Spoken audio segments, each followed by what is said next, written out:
som. Não sai som para a igreja, sai som na transmissão. Então, quando alguém for fazer um comentário, quando alguém for ajudar, contribuir, vai ter que usar o microfone também. Ok? Não estranhe. Renan, para iniciar, verso para memorizar, por gentileza. Bom dia, amigos. Feliz sábado. Apocalipse capítulo 19, versículo 9. Então o anjo me disse: escreva, bem-aventurados aqueles que são chamados à ceia das bodas do Cordeiro. E acrescentou: são estas as verdadeiras palavras de Deus. A gente passou a semana, como eu falei na abertura ali, estudando exatamente esse relacionamento que Deus tem com o seu povo. E ele sempre fez questão de dizer que esse relacionamento é muito parecido com um casamento. Sempre fez questão de dizer. Quando a gente vai ver a essência do mandamento lá, das ordens de Deus, do não terás outros deuses diante de mim, a gente vê que a essência ali é o ciúme. É estranho para a gente porque a gente tem uma noção de ciúme diferente. Mas Deus sente ciúme quando o seu povo se engraça por outro Deus. Então, ao longo da jornada do povo de Deus, esse foi o pano de fundo do relacionamento. Eu sou o Deus de vocês, não tenham outros deuses. Aí eu citei ali a história de Oséias, que a gente estudou durante essa semana. Como a história de Oséias me impactou essa semana. Eu já tinha lido 300 vezes a história de Oséias, mas essa semana foi diferente. E para quem estudou a lição, eu queria ver a opinião de vocês. Cadê meu microfone que estava aqui? Já está aí? Eu queria ouvir a opinião de vocês. Qual foi a opinião de vocês em relação ao relacionamento de Oséias? Porque o relacionamento de Oséias foi Deus que mandou. Mas Oséias, sai daqui, casa com uma prostituta. A mulher traiu Oséias, Deus disse: vai lá e pega ela outra vez para você. Pega ela de volta. Que lição você extraiu dessa história, tendo em mente que a relação do povo de Deus é parecida com um casamento? Me ajudem, por favor. Um de cada vez para não criar tumulto. Da própria lição, né? Na própria lição, no trecho, diz que as palavras que Deus usou no livro de Oséias mostram que ele não estava apenas tentando nos mostrar o que fizemos de errado, mas como se sentiu diante disso. E aí talvez seja o ponto focal da lição, seja esse trecho aqui. Quem já foi traído pelo cônjuge pode ter uma pálida noção dos sentimentos que nossa infidelidade a Cristo despertam nos seres celestiais. Talvez a parte mais surpreendente da história de Oséias seja o que ele fez para redimir sua esposa rebelde. E essa semana eu visitei um casal que há muitos anos, e ele não era ainda cristão, ele cometeu um ato de adultério e depois ele se converteu. Ele pediu perdão à esposa. A esposa não separou dele, mas a esposa até hoje, já há muitos anos, ele tem mais de 60 anos de vida conjugal. Até hoje ela tem a mágoa. E essa mágoa é a razão pela qual até hoje ela não aceitou batizar. Imagine, a dor. E aí eu falei para ela sobre essa questão da dor, que é compreensível. Somente ela sentiu e sabe quais foram todas as circunstâncias da situação em que o esposo viveu. Mas eu disse para ela que o nosso Deus é o Deus que é capaz de apagar toda a dor, de eliminar toda a dor.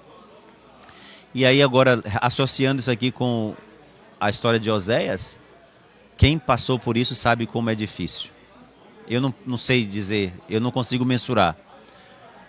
E então Deus coloca de uma forma bem prática, assim, difícil até de a gente aceitar que fosse para mostrar o quanto é doloroso ao coração dele. Verdade. Os nossos desvios, né? Eu me senti como uma mulher que trai o esposo essa semana. Veio na minha nuca, assim, uma lapada, assim, tum! Todas as vezes que eu digo não para Jesus. Todas as vezes que eu faço algo que ele não se agrada. Que a gente às vezes imagina que uma traição a Deus seria o quê? Abandonar completamente, sair. Mas a gente trai Deus mesmo dentro da igreja. Sabe uma traição que é muito comum? A gente não cumprir a ordem de evangelizar. É uma ordem, ir por todo mundo. E a gente passa a semana inteira, às vezes não evangeliza ninguém. Isso é uma traição. E eu passei a enxergar essas pequenas coisas que às vezes a gente não dá valor como uma traição. E a gente sabe que o remédio, tá, para a gente corrigir um erro é reconhecer o erro.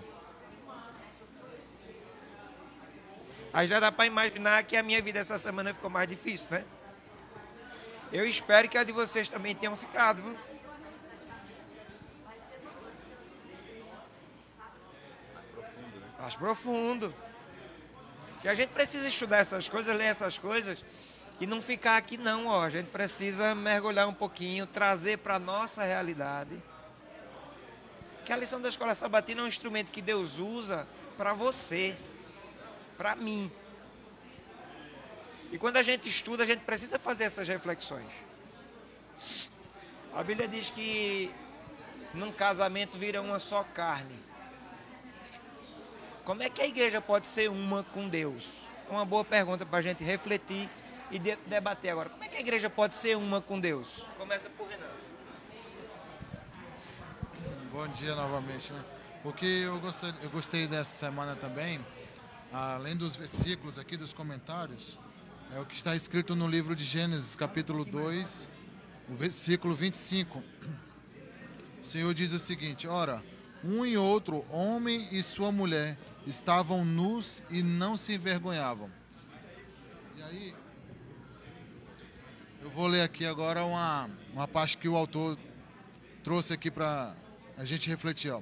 Na parte de domingo. Um casamento duradouro é marcado pela fidelidade. Era o ideal de Deus ao criar o ser humano. Infelizmente, a humanidade corrompeu esse dom fundamental de Deus. O versículo que a gente leu no livro de Gênesis, eu consigo compreender da seguinte maneira: o casal estava nu, porque não havia nada que cobrisse a vida de Adão para Eva.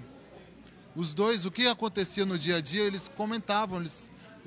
A irmã White fala que todos os dias, ao pôr do sol, Deus ia falar com o casal. E ali havia um primeiro ensinamento, que é a gente ter uma transparência com o nosso cônjuge. É eu não guardar o quanto eu ganho, é eu não esconder como foi o meu dia. Mas é eu... a minha pergunta, viu? Tá enrolando aí. E aí a gente agora, depois do pecado, claro, a gente vê que algo que Satanás atingiu bastante foi a família, foi o casamento. E aí a gente vê agora que a sociedade prega o quê? O homem deve ter o seu espaço, a mulher deve ter o seu espaço. E aí cada um vive a sua vida. Como é que a igreja pode ser uma com Deus? Sendo transparente com Ele. Nós precisamos ir diariamente ao encontro com Deus e falar como nós estamos realmente. Ele sabe o que está em meu coração e em minha mente, mas eu preciso falar. Eu preciso dizer: Senhor, o sapato está apertando aqui. Deus, aconteceu isso que eu não gostei. Senhor, eu te agradeço por isso, por aquilo outro. Só que a irmã está doida para falar também. Só que a gente acaba falando o quê? A gente acaba escondendo de Deus. Assim como foi logo após a queda. Quando o homem caiu, Deus foi atrás e ele falou assim: Adão, onde tu estás? Adão, onde você está? Deus teria poder para aparecer de trás do casal e falar: por que vocês estão escondidos? E o casal levaria um susto, mas ali desde o princípio mostra que nós escondemos sempre algo de Deus. A resposta dele para a pergunta: como a igreja pode ser uma com Deus, é sendo transparente. Qual é a sua? Eu creio que a obediência, uma harmonia de vontades, né? Da gente contemplar tanto a Deus, ter uma comunhão com Deus, como Jesus tem com o Pai, ao ponto da gente desejar a vontade de Deus. E a gente se submeter inteiramente para que Ele faça a vontade dEle através de nós, na nossa vida. Esses irmãos estão muito tímidos, mas a irmã de Erechim vai falar agora. Como é que a gente pode ser um com Deus, irmã? Diga aí para nós. O seu sotaque, eu quero ver o sotaque, tia. Tá bom, não tem esse. Não, eu acredito que nem a irmã falou, com certeza, é tendo comunhão com Deus todos os dias, tendo contato com Ele. que a partir do momento, eu sei por mim mesmo, a partir do momento que tu fica longe de Deus, a gente começa a pecar e não tem mais aquele contato. E tu perde aquela confiança, e como é que tu vai confiar e contar com Ele se tu não é sincero? É a sinceridade e o contato, a comunhão constante. O que é que pode fazer hoje um casamento dar certo? A mesma situação. Gostei do... Mas bate. É o contato direto, confiando e realmente amando o cônjuge, fazendo o que ele gosta, que eu acho que é o importante, fazendo o que ele gosta. Na verdade, eu acredito Vira que... um pouquinho assim para todo mundo lhe ouvir. Na verdade, eu acredito que a gente usa um símbolo. Eu faço parte dos desbravadores, né? Sou conselheiro MDA lá na nossa associação, né? E a gente tem como um dos símbolos dos desbravadores o triângulo, que simboliza a Trindade, Deus Pai, Filho e Espírito Santo também, né? O físico, mental e espiritual. Mas eu vejo um relacionamento tanto do casal, né? E a gente usa também esse triângulo muitas vezes para nos compararmos com Deus, né? Quanto o triângulo ele é mais largo embaixo e a pontinha lá em cima. Quanto mais nós tivermos um relacionamento íntimo com Deus e nos aproximando com Deus através do estudo da palavra, da oração, da meditação, nós vamos chegar num ponto tão próximo que nós vamos ser um com Deus. Olha, a gente está descobrindo a receita, viu? E da mesma forma no casamento, né? Quanto mais a gente tiver uma cumplicidade, amizade e a gente vai se aproximando, a gente vai se tornar uma só carne. A nossa lição é dos jovens, né? Mas vendo o contexto aí que os jovens, nós estamos estudando sobre adoração, sobre o comportamento de Abraão cada vez que ele era abençoado com Deus. Então, o que eu posso pensar, como é que a gente pode ser fiel, como a igreja pode ser uma com Deus, praticando a fidelidade. Porque quando Adão e Eva rompeu o relacionamento com Deus, quando eles se apaixonaram e traíram a Deus, se apaixonaram pela conversa da serpente. Então, eu acho que o ponto número 1 é a fidelidade. Eu acho que o casamento, para dar certo, os dois têm que ter desejos em comum. Acho que o casamento, quando dá mais certo, são quando os dois querem a mesma coisa. Eu fiquei pensando o relacionamento da igreja com Deus desse ponto. A igreja vai se tornar uma com Deus quando o desejo dela for o mesmo de Deus. O mesmo desejo. Qual é o desejo de Deus para a igreja? Se a igreja quiser esse desejo, ela vai ser um com Deus. Enquanto ela estiver disputando com Deus, ela não vai ser uma com Deus. E talvez seja por isso que, eu vou falar de um modo geral, as igrejas evangélicas patinam muito. Porque eu vejo muita gente discutindo com Deus, brigando com Deus, mandando em Deus,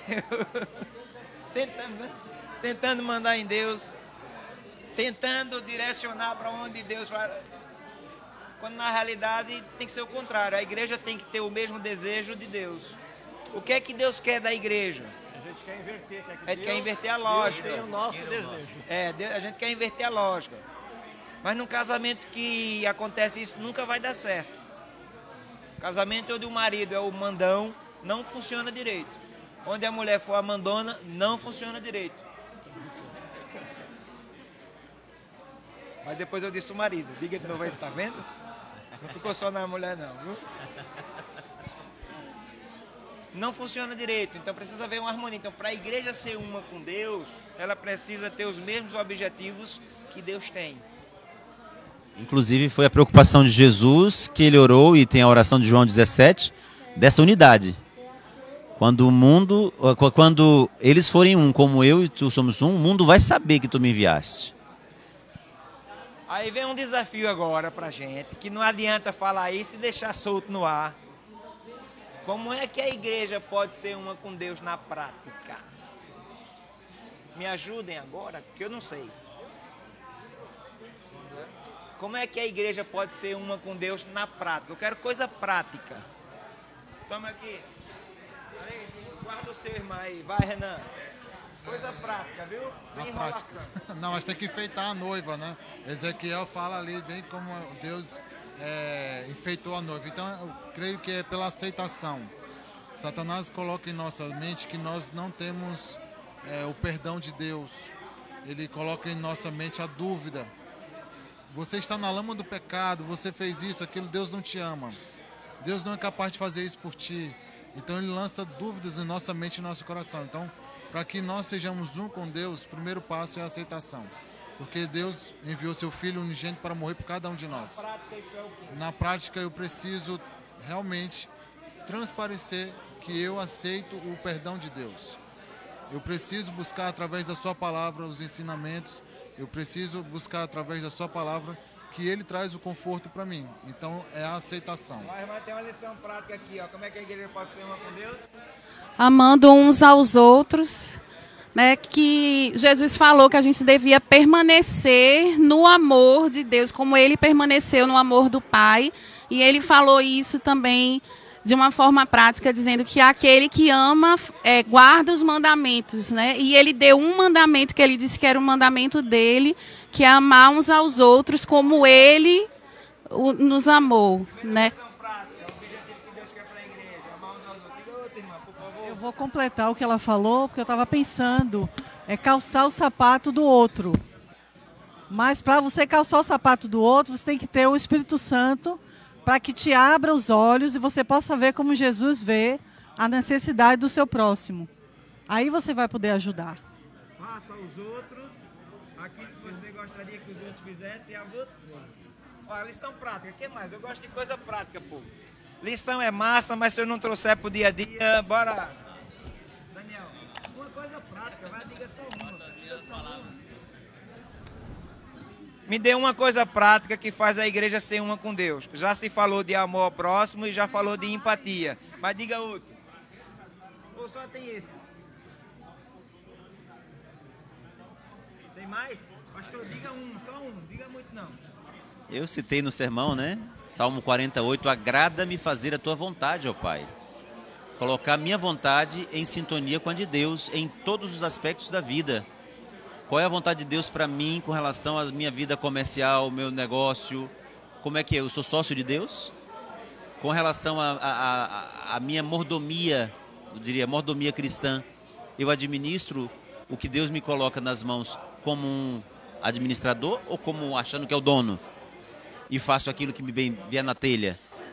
Então, submissão, né? Foi colocado aqui, a irmã falou com a obediência nas coisas práticas. Como é que eu me relaciono com as pessoas? Como um súdito do reino dos céus?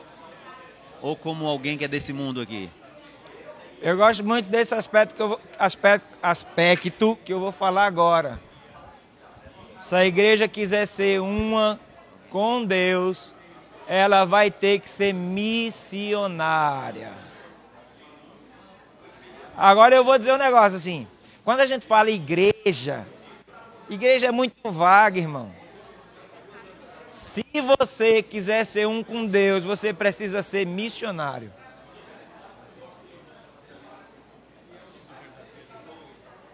Já dizia Ellen White, todo verdadeiro discípulo nasce no reino de Deus como missionário. E por que raios a gente passa a semana inteira e não evangeliza ninguém? Eu estou falando para meus alunos aqui da classe, tá?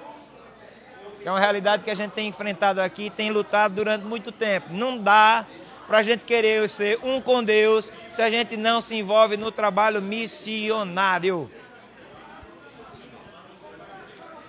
Algum tempo atrás, aí uns 2 anos atrás, eu assistindo uma mensagem, um culto pelo YouTube, eu vi um pastor comentando que esteve num concílio com o pastor Alejandro Bullion, onde ele comentou que as igrejas mais missionárias do mundo, menos de 10% dos membros da igreja são envolvidos com a missão. As igrejas mais missionárias do mundo. Nós dizemos que amamos a volta de Jesus, beleza? Queremos que ele volte logo. Queremos que ele volte logo, beleza? O que é que ele falou para ele voltar? O que é que tem que acontecer? O evangelho será pregado em todo mundo. A pregação do evangelho. Se eu não estou pregando, irmão, eu estou vivendo uma farsa. Eu não estou querendo. Estou gostando desse mundo. Estou gostando desse mundo. E eu entendo assim, eu vejo que na nossa igreja tem muitas pessoas que dizem assim, eu não gosto muito de dar um estudo bíblico, eu não sei como dar. Pregação do evangelho não é só dar estudo bíblico. E tem a mais, pessoa que está na recepção ali, está fazendo um trabalho missionário. Nessa igreja aqui, a gente acabou com essa desculpa, irmão. Porque nessa igreja aqui tem uma classe bíblica funcionando sábado de manhã ali e domingo de tarde aqui embaixo. Então, se tem alguém que diz, não sei dar estudo bíblico, traz para a igreja. Não tenho tempo, traz para a igreja. Não tenho material, a igreja tem. Aí é mentira, eu digo que é mentira. Se envolve em algum departamento da igreja para ajudar. O que eu não posso fazer é querer que Jesus volte de braços cruzados. Não funciona. Esperando que o outro faça o meu trabalho. Eu já faço esse exercício há alguns anos. Eu vou arredondar só um númerozinho. A gente hoje é 23 milhões de adventistas no mundo, né? Eu vou arredondar para 20, beleza? É possível que durante um ano um adventista evangelize alguém e ela se batize? É um ano. É possível? É totalmente possível. Beleza. Somos 20 milhões. Estou puxando para baixo. Se todo mundo fizer a sua parte, no ano seguinte seríamos 40 milhões. No ano seguinte, 80 milhões. No ano seguinte, em 16 anos, se a gente conseguisse fazer isso, o mundo inteiro seria adventista. Lógico que isso é uma situação hipotética, mas possível. Eu sei que as profecias precisam se cumprir. Eu sei que tem um tempo determinado por Deus. Mas talvez eu fale uma heresia agora. Se a gente fizesse essa parte da gente, Jesus já tinha voltado,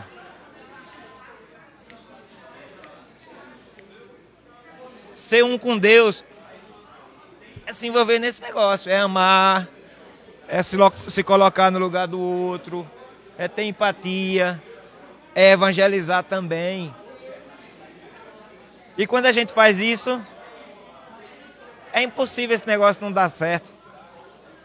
É impossível não dar certo. Eu uma vez me envolvi num evangelismo em Caruaru, tinha 16 pessoas, 15 decidiram o batismo, um não. Aí a gente ficou triste que só. A família era adventista desse rapaz, e ele... Não, aí a gente ficou meio triste, abatido. 3 anos depois ele se batizou em outra igreja. Nunca dá errado, irmão, quando a gente faz o que a gente tem que fazer. Lança o teu pão. O que não pode é a gente estar na mornidão que a gente vive.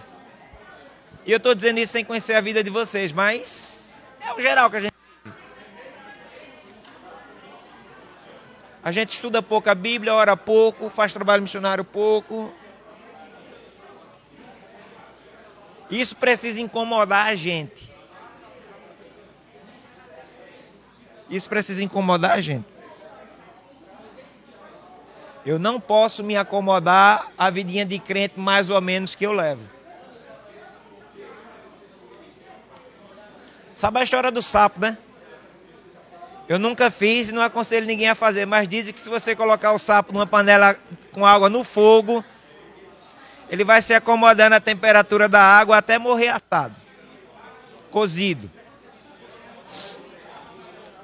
Dizem que ele vai se acomodando, a temperatura vai aumentando, o corpo dele vai se acomodando, daqui a pouco nem força ele tem de sair, morre cozido.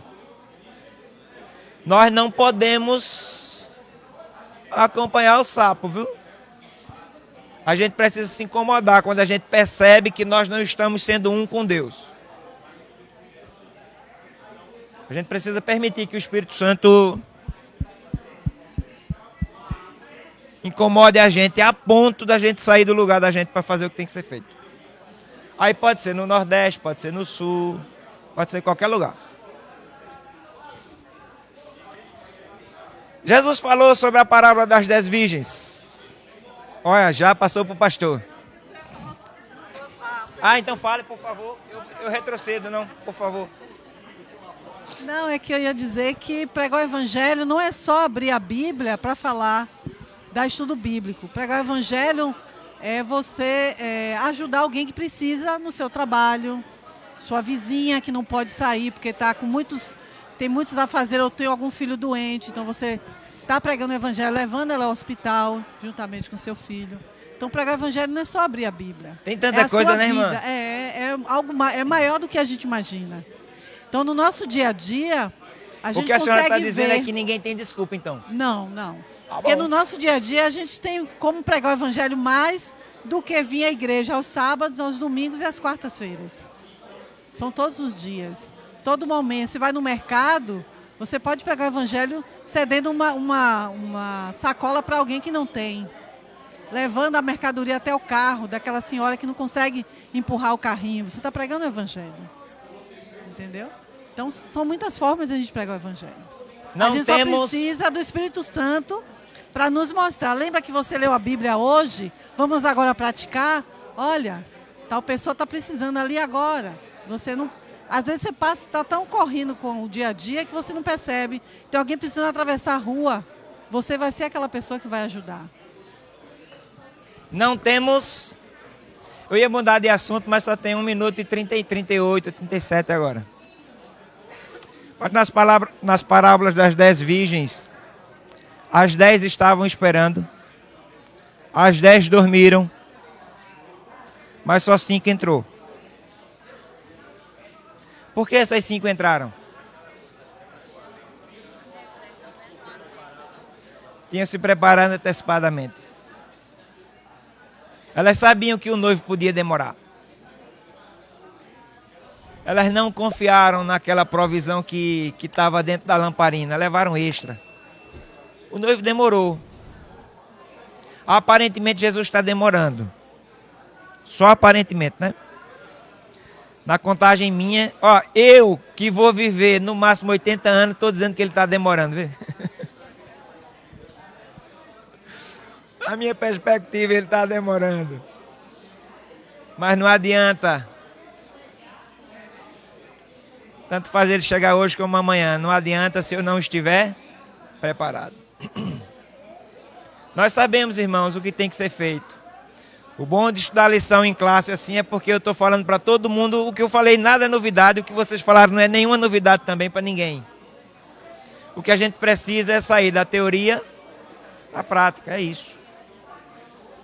É isso. Precisamos sair da teoria para a prática. Que Deus nos abençoe.